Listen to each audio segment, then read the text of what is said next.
Good evening, it is me again. And tonight we're talking about how often should you post on LinkedIn? Does it matter?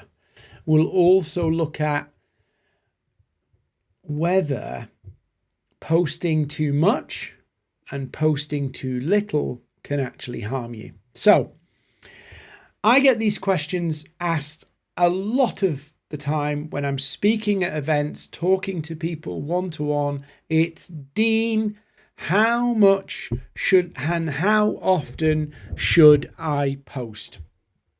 And it's true to say that there is a rhythm of posting or a cadence of posting you need to keep, but it's not for the algorithm. So many people think that if you post more, you'll get more visibility. Well, that works in the sense of if I just pummel out more, it will get more visibility. But I've tested this. And probably some of you have noticed this, that on LinkedIn, I've been through December posting quite incessantly. And that was me seeing how long it took before LinkedIn's algorithm said, Dean, you're starting to be annoying. And I found that the too many posts, in other words, when it started to hurt me more than help me, was actually at 4 posts. What I found was usually my best post is the first post I do, and that pretty much held out. But the second and third post did okay, not fantastic, but did okay. The fourth post bombed. And I saw that pattern appear a lot. That said, you do not need to post 4 times a day. You do not need to post 3 times a day. You don't even have to post every day. LinkedIn brought out its new algorithm. It's AI, all that kind of Brew 360. You've probably heard about it. And what this basically means, it's actually a level playing field for all of us now, that your post will be distributed based on its individual merits.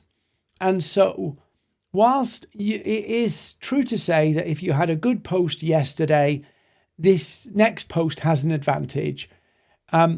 Every post basically has the potential to reach the right people if you talk about the right things, the relevant things. So the algorithms are reading the posts, understanding the posts, and finding the fit of who this post is for. So your posting schedule does not need to be every day. I advocate for 2 or 3 times per week. Now, most people don't post that much. Believe it or not, 97% of the LinkedIn user base don't even post every month. Only 2.5%, roughly 2.5% of the people, sometimes 3, sometimes 1.5, have actually posted in a given month. So if you want to think about how often should I post, if you want to balance that, I don't want to live on the platform, but I do want to build that awareness and trust and get more visibility, 2 or 3 posts a week is all that you need. The reason being is, if you rewind a few years, it used to be the case that you would need to post like a lot and consistently every day. And I used to say it, post every day, post every day, post every day. And now, and back then, and then we're talking a year ago, you would judge a post by how it performed on the day. And I could track my post by how did it do in the first hour? How did it do in the first 4 hours, first 8 hours, 12 hours? And by the next day, it was pretty much done. It wasn't going anywhere. Well, now posts are hanging around for more than 3 weeks in some cases. So people are seeing posts that have been posted weeks ago. I see this, you see this. Curtis on the team said he posted something 2 weeks ago. He checked back on it. He didn't notice it. It had 79,000 views or impressions, and he didn't even notice it because it was a few weeks ago. He'd forgotten about it. So posts last a lot longer. And so if you're comparing your posts now against how they used to perform, you'll be bitterly disappointed. So number one, 2 to 3 times per week. Next tip. And this is thanks to Neil Patel. Neil Patel did some research. There's a lot of people who will do research and say, I'll tell you how the algorithm works.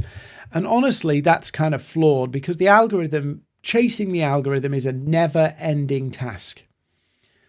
What Neil Patel did is he studied what people engaged with, which is different. And he noticed some commonalities. And you can go check it out. It's on his website, or Google LinkedIn Neil Patel, and you'll find it.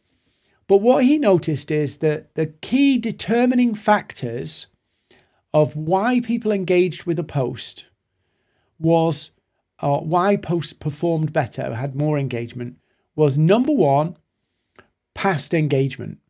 Had posts previously got engagement. Number two, it was the hook.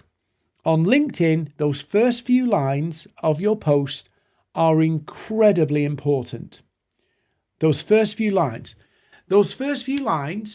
are the equivalent of the front page headline of a newspaper. It's got to get people's attention and draw them into reading more of the story. That's its primary purpose. If that hook doesn't do that, people keep scrolling. The third thing is novelty. Now that sounds a bit derogatory, but it sounds like gimmicky. Novelty is a new take, a new angle, something surprising, something interesting, something they haven't seen before, something a bit different. So that novelness of the post itself. So a unique angle, unique perspective tends to get more engagement. I'd add one other thing, and I'm not going to do a long live tonight because I did a long live last night, and I'm actually, to be honest with you, I'm shattered today. There's one more thing that I always tell people, and it is when you look at your post, you've written it, you've got your asset, your video or your image. One of the things you have to remember is for your post to get seen and grab the attention of your target audience, it has to be whatever they see in the feed, the first few lines and the image or the video or the PDF or whatever, it's got to instantly grab their attention. The post visual, the image, the video, whatever, that primary job of that visual is to stop people scrolling past.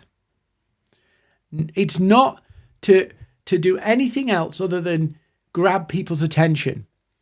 If you don't do that, you could have a really good post, but a boring visual, or a visual that gives everything away and there's no need for them to read your post. One of the primary things the algorithm is looking for on LinkedIn with your posts is actually how long people spend time on it. That's number one. But also number two, did it create what we call deep engagement?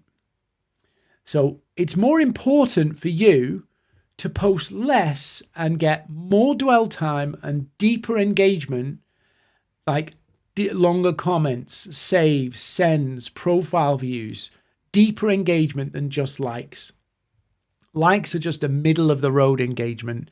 Big long comments, long dwell time, sends, saves, reposts are saying, this is something that really spoke to me.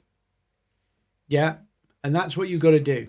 So the visual is to grab their attention. The first few lines is to tease the value so they keep reading. But you've got to create that deep engagement, comments and all that kind of stuff. So it's better for you to do fewer posts, but actually invest the time in thinking through, how do I get those discussions? And think about your post as something that starts a discussion. Yeah.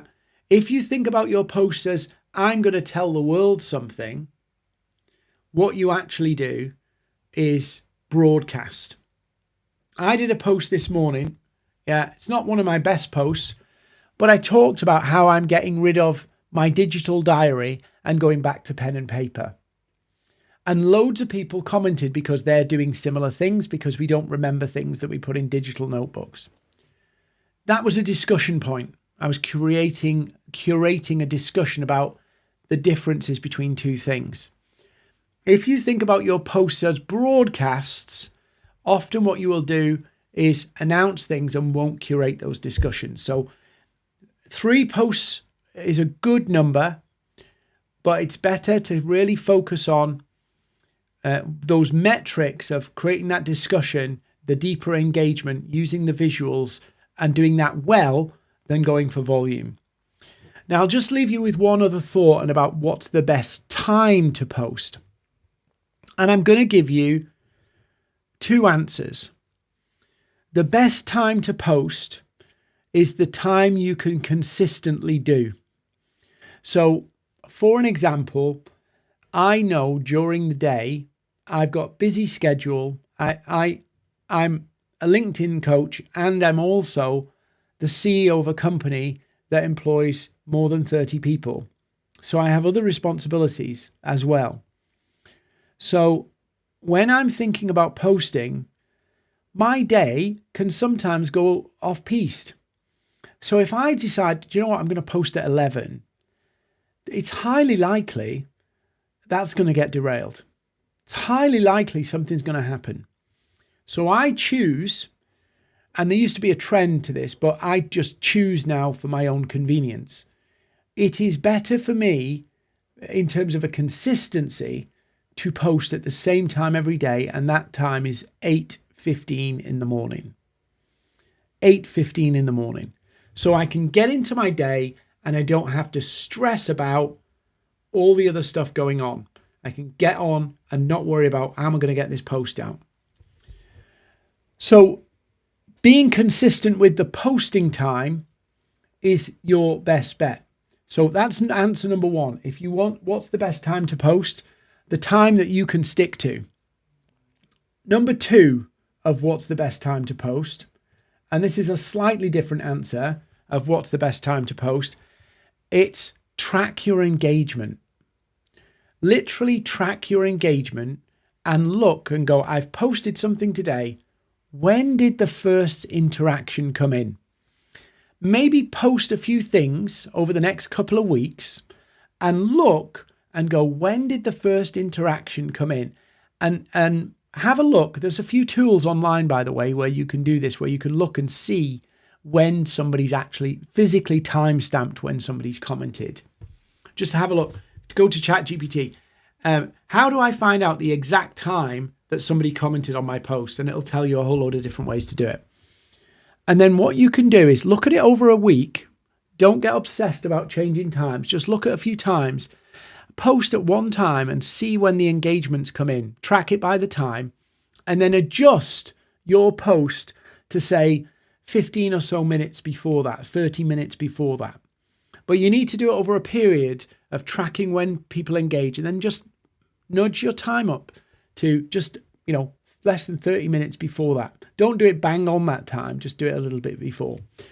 But remember, it's more important that you're consistent than trying to optimize for a sweet spot time, because if you can't do that sweet spot time, you're never gonna benefit from doing it anyway. So you need to build a crowd at the time you can do it. So what's the best time to post? The best time to post is the best time you can post. The second answer is look at when people engage and go half an hour before, but test it over a period. One more thing. Is there a best format to post? In other words, do videos, images, carousels, which ones perform better? And I'm going to tell you 2 answers to this. The first is LinkedIn is pushing heavy video. I have yet to see in the last 18 months, the performance of video has actually gone down. Video is not as good as it used to be. It is a more engaging format. It is something that helps you connect with people. So I would argue that video has better quality engagement because they're engaging with you as a person rather than you as a publisher. So there are benefits to doing video like I'm doing tonight. I'm live. I've not got a huge number on, but by tomorrow, this will be up to a couple of thousand people have watched this. But when I go live, there's not many because of the way the algorithm works. But I have found from my experience that video creates deeper connection. But for the most people, ordinary LinkedIn users, not your influencers, video doesn't perform well by the engagement metrics, all of those things that you love and adore. So video does well for creating deep connection. Carousels are obviously a winner. Carousels are great. And then you've got images. I can tell you now, my best engagement comes from images. Best engagement. But I'd argue it's about what, and this is my second point, people will get used to your format. There's such a big trend of do what works, find out what works and just do that, right? If you're not good at video, you don't feel comfortable at video, don't do video. There are plenty of people on LinkedIn thriving by doing text-only posts. So there's a lot of people just doing text-only posts and doing really well. It's about the writing and it's about the connection. There's people doing carousels and doing only carousels. There's people doing images and doing images. Don't feel you have to pick one format or the other. Pick the format you can do. That's all that matters, right? There's no point you trying to force yourself to do something that you know at some point you're going to fall over and not be able to sustain.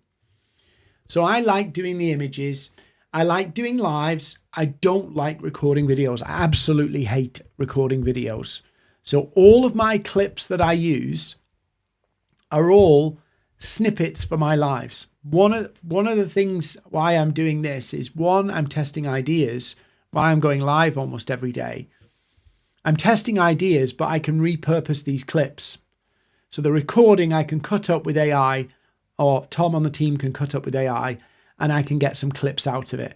So that's why I do the lives and do the videos. I'll do them, me just talking to you, and then Tom will find some clips in there that are good and put them out elsewhere or on here.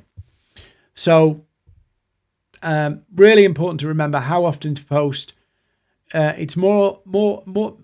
It matters more that you resonate and create deep engagement, but a good number is 2 to 3. That's really important. Don't measure your metrics by what happens on a day.